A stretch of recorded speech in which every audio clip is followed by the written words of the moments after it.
Olá, saudações universitárias, FRJ, salve Minerva.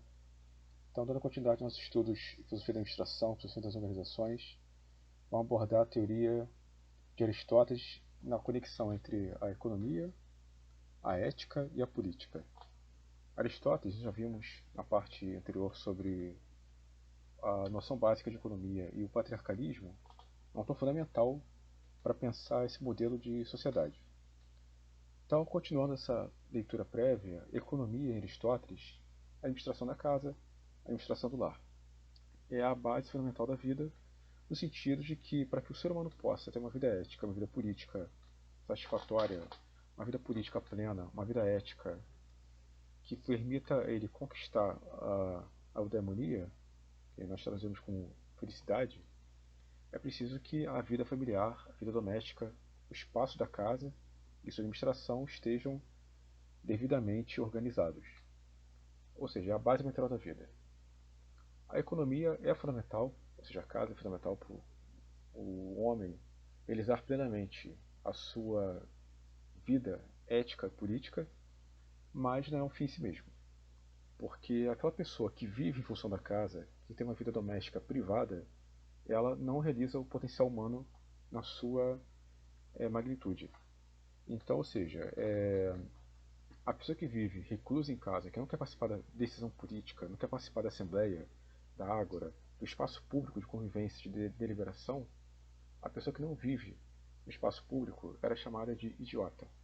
Ou seja, a pessoa autocentrada, privada, a pessoa particular, né, sem abertura para o mundo. É lógico que a gente pode até pensar uma certa forma pejorativa nesse conceito, mas não como hoje. Já no nosso atual, nosso atual vocabulário. Na visão grega, é uma concepção estritamente política. É a pessoa reservada que não participa da esfera pública, prefere ficar no espaço privado. Então a economia é o espaço íntimo, o espaço obscuro, o espaço de abertura para o mundo. A própria vida na casa, a própria ideia de casa, como Aristóteles coloca, ela exige hierarquia. O homem comanda, a mulher obedece. Porque o homem é racional, porque a mulher seria inferior a nível intelectual. Que é uma leitura extremamente óbvia, né? Uma leitura atual, machista, misógina, mas que corresponde ao imaginário cultural da época. Em todas as grandes sociedades arcaicas, a tendência é sempre a haver o domínio do homem sobre a mulher.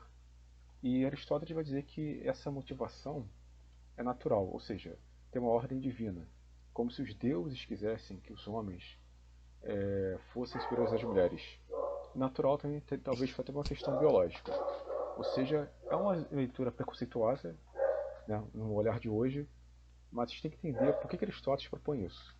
Então existe essa hierarquização, já por natureza, entre homem e mulher. O homem manda, a mulher obedece. O homem trabalha fora, a mulher trabalha em casa. Então, para Aristóteles, a justiça no espaço doméstico, a justiça na economia, isto é, a administração da casa. A economia geralmente é isso, é administração, regras da casa, capacidade de se orientar e organizar bem a sua casa. A justiça é o homem trabalhar fora, a mulher trabalhar no espaço interno. Então, esse equilíbrio entre o obscuro e o claro, entre o visível e o invisível, é que permitem a harmonia da família. Então, Aristóteles vai apresentar uma leitura bastante incisiva contra alguns comportamentos femininos considerados incorretos. A mulher que fala demais, a mulher que, ao invés de se preocupar em trabalhar a casa, né, trabalhar nos afazeres domésticos, fica conversando demais. Ele coloca muito bem isso nos econômicos. Mais uma vez, claro, né, é uma leitura que tem um traço extremamente cáustico no olhar de hoje, mas que a gente precisa compreender o período da época. Afinal, era muito difícil haver, naquela época, uma defesa da igualdade de gênero. Seria algo insólito. Então, a parte econômica da vida é a parte material, e para que eu possa desenvolver bem minhas funções sociais, eu preciso ter essa casa organizada. Da importância da moderação, da justiça, do equilíbrio, do discernimento.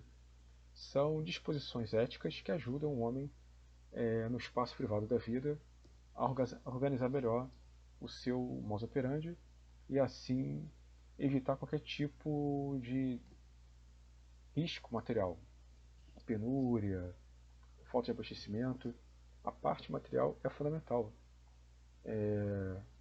Não tem como o ser humano ser um ser desprendido desse espaço.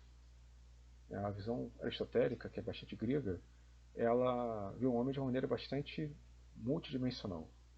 A casa é importante, mas não é tudo. Agora, sem a casa, como é que eu posso ser um bom cidadão? Um homem político na sua plenitude?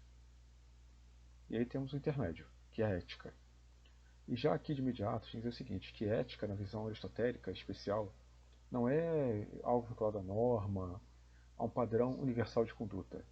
É análise do modo de ser, análise do comportamento da ação humana, associada à ideia de virtude. A ética de Aristóteles é uma ética da virtude.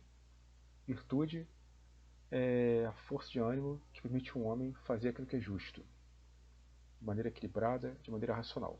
A razão ajuda o homem a conduzir bem a sua ação prática. Então, virtude em Aristóteles é a base da ética. Ética, mais uma vez, não como um discurso, uma análise transcendente ou normativa, moral, nada disso. Ética aqui é uma forma de compreender a ação do homem na sua experiência concreta. Então, a base da ética para Aristóteles é virtude, porque daí, da virtude, que é justiça, que é equilíbrio, que é moderação pela razão, nossa razão comandaria nossas ações, nossos afetos e nossa conduta prática. Então, pela virtude, o ser humano consegue realizar plenamente a sua busca pelo bem-estar, bem comum, sua própria felicidade, e se tornar um cidadão, um homem político pleno. Então, ou seja, é a conexão entre o espaço da casa e o espaço social. A ética, a gente pode dizer que, de uma forma, é essa conexão das esferas. Afinal, as grandes ações éticas, elas são públicas, são visíveis, elas são relacionais. Claro, eu posso ser temperante sozinho, posso ser corajoso algumas vezes sozinho, digamos assim, mas grosso modo as grandes ações éticas, elas são sempre relacionais. Eu sou, por exemplo, piedoso em relação a alguém, sou justo em relação a alguém, sou até mesmo poderia colocar, sou prudente em relação a algo. Sempre existe a capacidade humana de realizar essa ação, mas no âmbito público, no âmbito social, no âmbito relacional. Então, ninguém, grosso modo, pode ser virtuoso plenamente sozinho. Isso pressupõe a convivência, pressupõe, né, a experiência social. Ou seja, a pessoa vai te falar, eu sou bondoso, mas se você é bondoso na teoria e na prática, será que você vai realizar de fato essa virtude na dimensão relacional? Algo bastante interessante e importante colocar em Aristóteles. Na teoria, todo mundo é um monte de coisa. Na teoria é muito bonito, mas na prática, a pessoa não realiza aquilo que ela diz ser.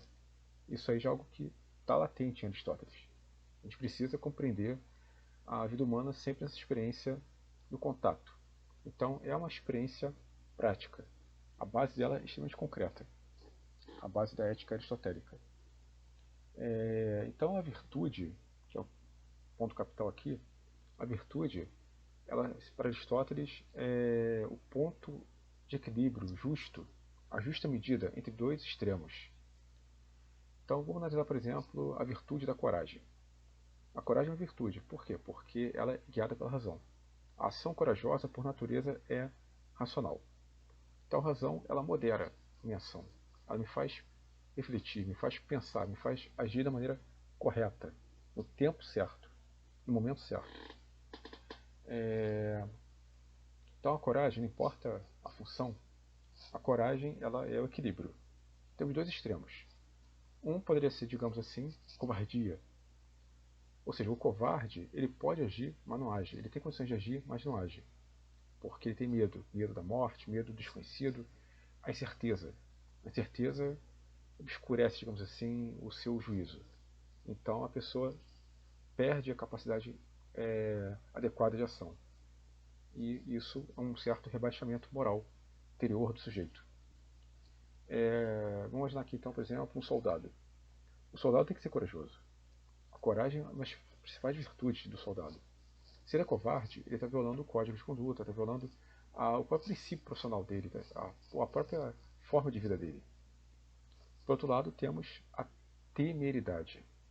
Temeridade, que é a pessoa agir pelo ímpeto, agir de maneira impetuosa, agir de maneira refletida. Por exemplo, ela quer ser heróica, né, tem uma conduta heróica, quer ser celebrada, honrada por um ato extraordinário. E se por acaso essa ação original exige ponderação, um caráter meticuloso, astúcia, compreensão do tempo certo da ação, paciência, a ação temerária ela viola qualquer tipo de racionalidade. É puramente impulsiva. Pode prejudicar não só a estratégia de ação de uma tropa, como o próprio soldado impetuoso. Ou seja, é temerário, que é responsável, coloca em risco a si mesmo e aos outros. Então, ou seja, a leitura estratégica ela pressupõe a moderação sempre. Ou seja, a moderação aqui não é mediocridade, não é medianez. É no sentido de você ter a capacidade de pensar o tempo certo de agir e como agir. Então é um processo decisório. Você, pela razão, conhece as circunstâncias e conhece a si mesmo. Então, pressupõe um uso racional para entender as nossas disposições de ânimo. Então, a ação virtuosa, em Aristóteles, era a base da vida ética. Só que a virtude por si só, ou seja, não basta querer ser virtuoso, é preciso praticar, é preciso constância, o hábito de fazer o ato virtuoso. E o hábito precisa sempre ser racionalizado, não é mecânico, não é automático. A ação virtuosa ela pressupõe um aprimoramento do homem nessa experiência relacional. Então, digamos que o sujeito faça uma ação virtuosa hoje e ele tem uma vida extremamente pródiga, uma vida bastante tumultuada, uma vida, digamos assim, plena de vícios, vícios morais. Então, se o ser humano tem uma vida errática e de repente, em um momento, faz uma ação virtuosa, ótimo. Agora, se ele volta a fazer ações viciosas, não adianta nada, porque ele apenas bloqueou momentaneamente a sua cadeia sucessória de vícios, de atos inadequados. Então, o contrário também poderia ser pensado aqui. A pessoa tem uma vida extremamente virtuosa, honesta, justa, temperante, corajosa, uma pessoa extremamente dedicada à coisa pública, à vida social, uma pessoa extremamente honrada, digamos assim, segundo o olhar público, e uma pessoa extremamente autocentrada, no sentido de ter controle de si, de ter equilíbrio, de ter discernimento. Se essa pessoa, de repente, ela perdeu o juízo, momentaneamente, aconteceu um ato inadequado em sua vida. Se ela tem uma vida virtuosa, a tendência dela voltar ao caminho correto, digamos assim, caminho justo, é muito maior daquela pessoa que flutua. Porque temos também essa pessoa que flutua, ou seja, a pessoa que hoje ela comete um erro, depois faz o bem, e fica nesse sistema, uma espécie de ping-pong ético. Né? Então a ação virtuosa pressupõe constância. A pessoa está sempre equilibrada, está sempre moderada, sensata, deixando a razão conduzir a sua vida. Esse é o modelo ideal. Essa vida equilibrada, sensata, racional, essa vida dá ao homem a capacidade de alcançar a eudaimonia. Porque a felicidade ela não é imediata na vida, é uma construção contínua e talvez não ser humano pode ser plenamente feliz, mas está buscando a felicidade. E pode ter momentos de alegria. A alegria é eufórica, é momentâneo, o prazer é momentâneo, o gozo é momentâneo. E não são também errados, nada disso, mas são outras experiências. A felicidade é de âmbito interior, racional. O prazer é sensório, é estético, é material. O gozo, idem. Né? E a alegria é cristante. A alegria pode acabar a qualquer momento. É o momento imediato. A felicidade é um estado de ser, um estado de espírito. Então, a ação virtuosa constante da vida humana nos fornece a felicidade. É o prêmio da virtude. O homem virtuoso ele não busca o prazer material absoluto, não busca a prosperidade material absoluta. Ele pode obter o prazer material, pode obter um renome, mas isso não é o fim para ele. O fim da ação virtuosa para Aristóteles é a busca da eudaimonia. Como destaquei anteriormente, nós traduzimos como felicidade. A tradução nunca é adequada, mas representa mais ou menos essa ideia, que é de um estado racional de bem-estar interior. Não digo puramente espiritual, mas interior, ou seja, uma autorrealização do homem. A eudaimonia envolve a autorrealização.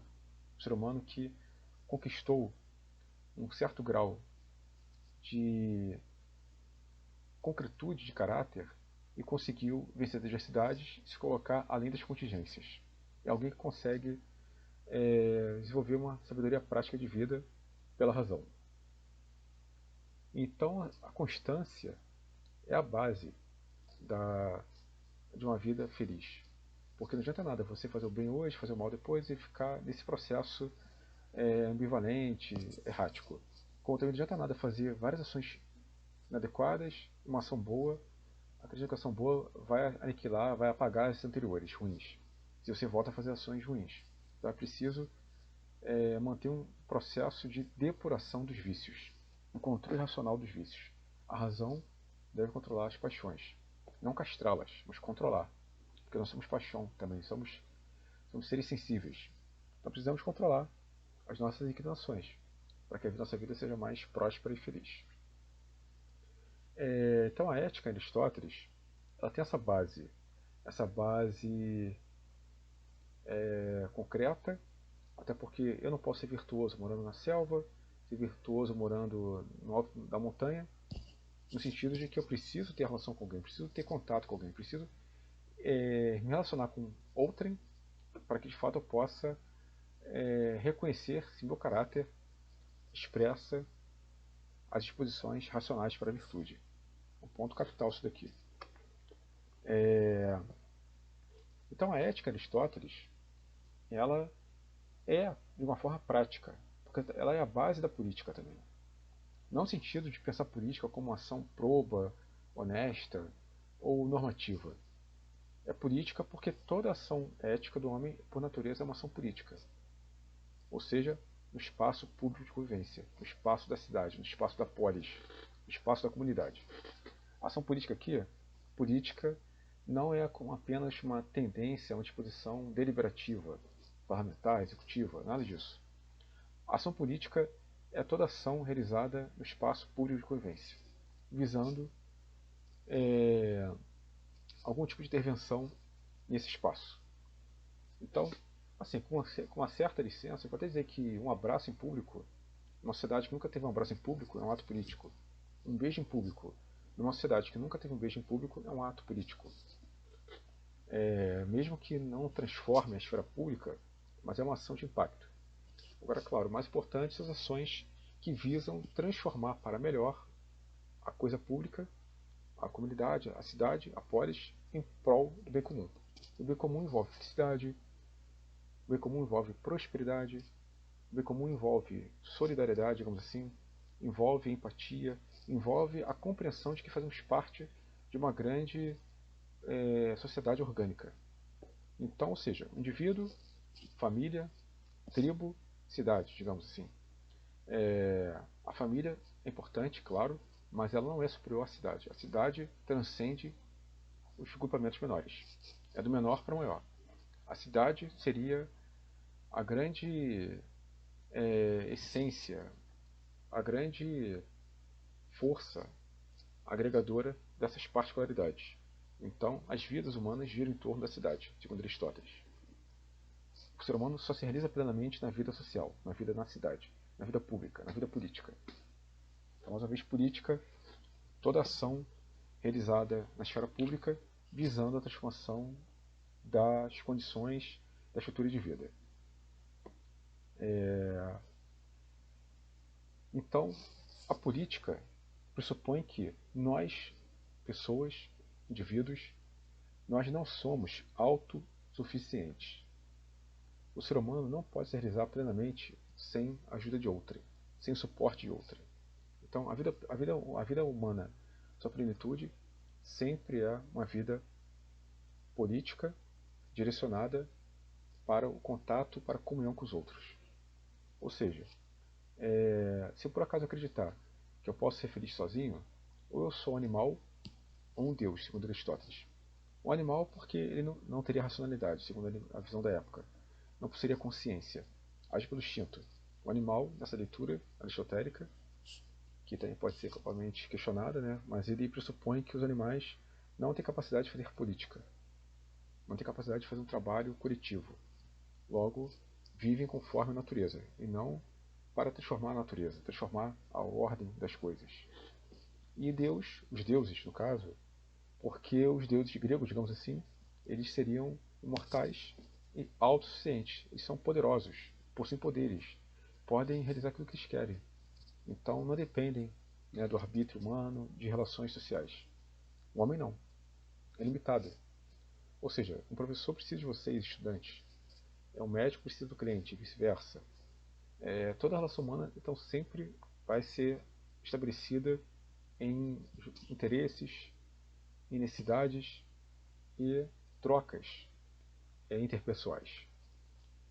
Então, se alguém se considera autossuficiente, a pessoa, segundo Aristóteles, está, digamos assim, fora do contexto social, porque ela não reconhece que ela é limitada por natureza e precisa, inevitavelmente, relacionar-se. Então, a base da política de Aristóteles é a amizade. A amizade pode ser aqui a ideia de filia, né, de amor mesmo, de proximidade, de vontade de estar junto. Ou seja, nós temos muito mais afinidades do que divergências, em qualquer estrutura social. Então, são esses pontos comuns que nos aproximam. Não é o medo da morte, como alguns autores vão dizer depois, o medo do finito. É a amizade. A amizade é o sentimento, é a disposição de estar junto com. Então, toda cidade, na sua origem, ela tem um caráter identitário, tem um caráter de aproximar essas pessoas, as famílias, as tribos, aproximar as pessoas em prol de um projeto comum de vida, visando sempre, então, mais uma vez, a felicidade. É um ponto bastante importante para a gente pensar. Mas pessoas que não querem viver na política, então seriam idiotas, como já falei anteriormente. A pessoa que não vive na política é um idiota, é autocentrado, é particular.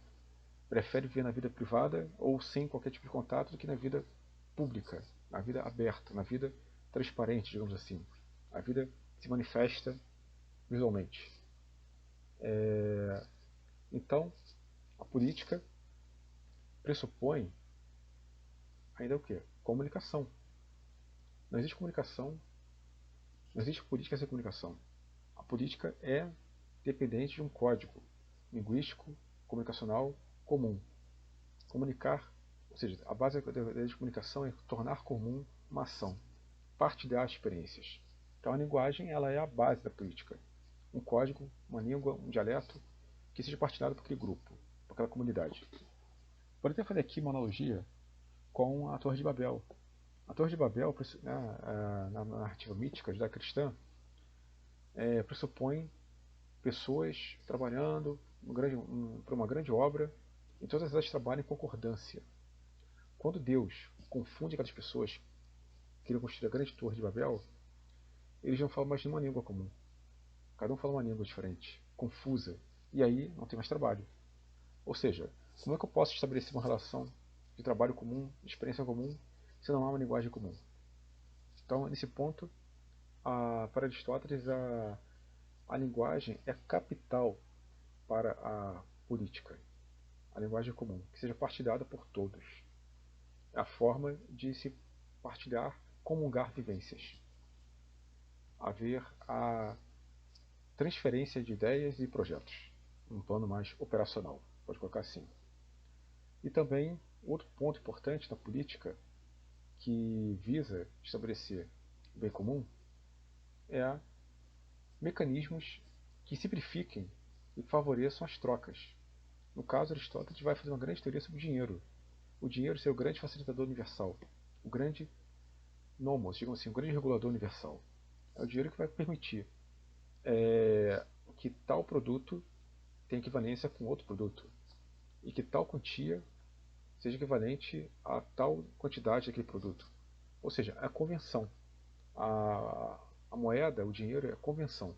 É uma convenção humana, artificial, estabelecida para facilitar nossa vida concreta. Você não imagina, quero comprar uma casa e aí, digamos, tudo bem, eu posso até comprar uma casa com dinheiro vivo, né?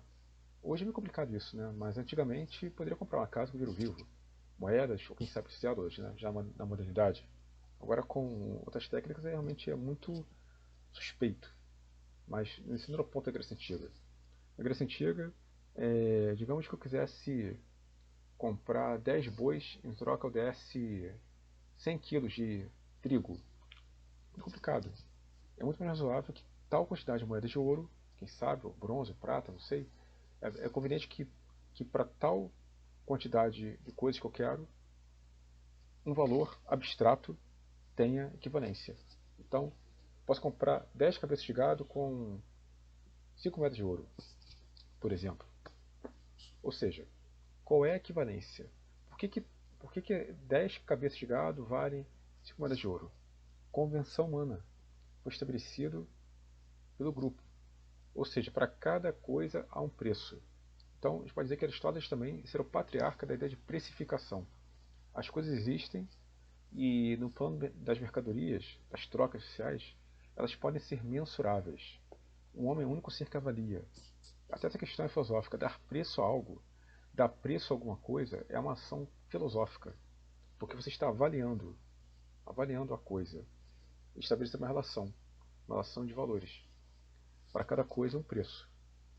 E lógico, você pode barganhar, você pode negociar, faz parte da retórica, faz parte da argumentação, também faz comunicação, como um todo, mas de toda maneira existe uma equivalência entre o produto, digamos assim, a coisa, a mercadoria e o valor que lhe é atribuído.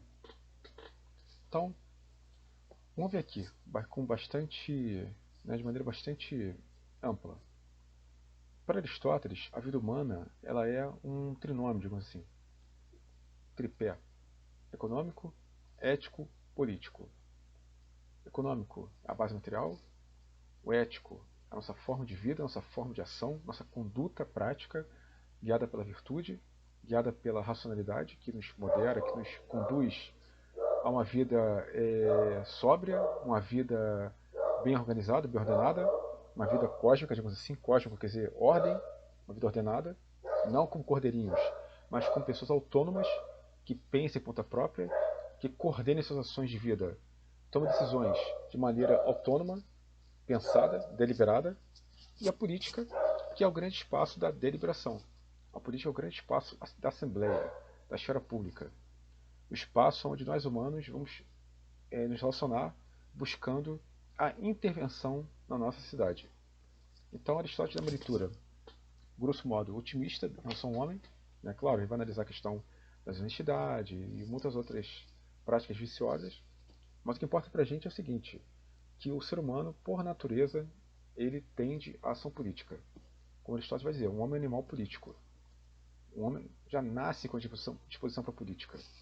Por isso que a não participação política seria uma violação da natureza humana.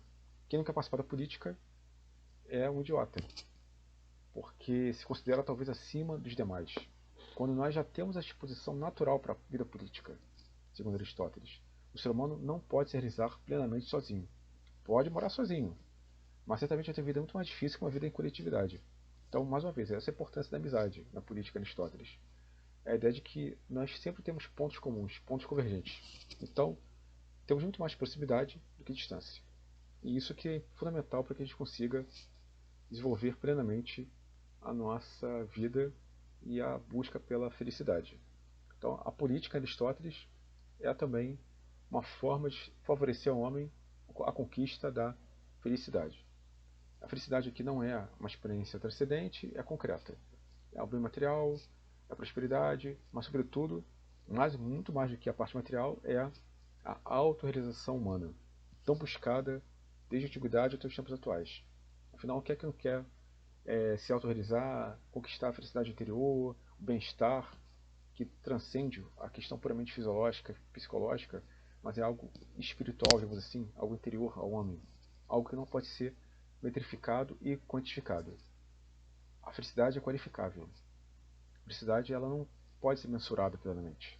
Não tem nem como mensurar a intensidade da felicidade. É uma experiência que transcende muitas vezes a própria linguagem. Então, mais uma vez, a importância da linguagem em Aristóteles, porque é uma forma de você tentar comungar experiências. Já dizia Chacrinha, quem não se comunica se trumbica. Então, a política depende da comunicação. E qualquer tipo de técnica que seja conveniente para mobilizar as pessoas em prol de um projeto comum. Então, quem se comunica mais, quem se comunica melhor, certamente vai ter proeminência política.